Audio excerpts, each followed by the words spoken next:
بسم اللہ الرحمن الرحیم۔ السلام علیکم۔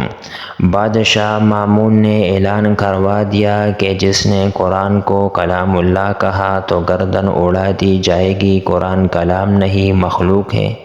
سینکڑوں علماء شہید کر دیے گئے، کئی جیلوں میں ڈال دیے یا ملک بدر کر دیے گئے۔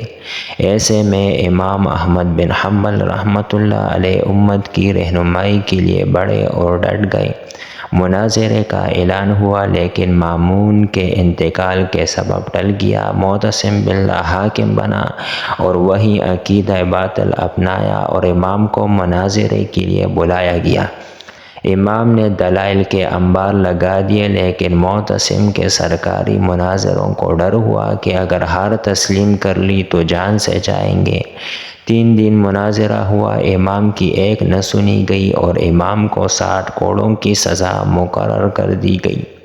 جمعہ کا دن مقرر ہوا، امام کو زنجیروں میں جکڑ کر لایا جا رہا تھا۔ بغداد کے لوگ امام کی ایک جھلک دیکھنے کو امٹ آئے۔ امام سر جھکائے جا رہے ہیں۔ ایک لمبا تڑنگا شخص ہجوم کو چیرتا چلاتا امام کی طرف لپکا، احمد احمد مجھے جانتے ہو؟ امام احمد بن حنبل رحمۃ اللہ علیہ نے فرمایا نہیں جانتا احمد، میں ابو الحسین ہوں، بغداد کا سب سے بڑا چور۔ امام میری پشت پر نظر دوڑائیے، میں نے ان کو توالوں سے ہزاروں کوڑے کھائے لیکن چوریاں نہیں چھوڑی۔ دیکھنا امام، کہیں ان کے کوڑوں کے ڈر سے تم حق مت چھوڑ دینا کہ اگر میں نے چوریاں چھوڑ دی تو صرف میرے بچوں کے پیٹ پر فرق پڑے گا، لیکن اگر امام آپ اس وقت پیچھے ہٹ گئے تو امت برباد ہو جائے گی۔ امام غش کھا کر گر پڑے، دربار میں ہوش آیا، حبشی کوڑا لے کر آپ پہ برسانے لگا، جسم کی بوٹیاں اڑنے لگی، ٹانگوں کی ہڈیاں نمایاں ہو گئی۔ امام نے آہ تک نہ نکالی۔ کوڑوں کے بعد ایک شخص پاس آیا، ایک دفعہ میرے کان میں چپکے سے کہہ دیجئے قرآن مخلوق ہے، معتصم سے آپ کی سفارش کر دوں گا۔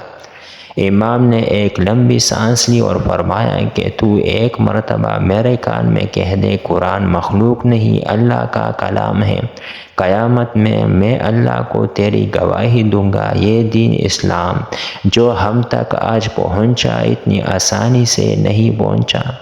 لاکھوں علماء حق نے اپنی جانوں کے نذرانے پیش کیے ہیں۔ اے ایمان کا دعویٰ کرنے والو، اس ایمان و اسلام میں جس کے دعوے دار ہو پورے داخل ہو جاؤ، تمہاری عافیت اسی میں ہے، اور حق اور باطل ایک ساتھ خلط ملط کر کے شیطان کی پیروی نہ کرو، وہ تمہارا بہت بڑا دشمن ہے۔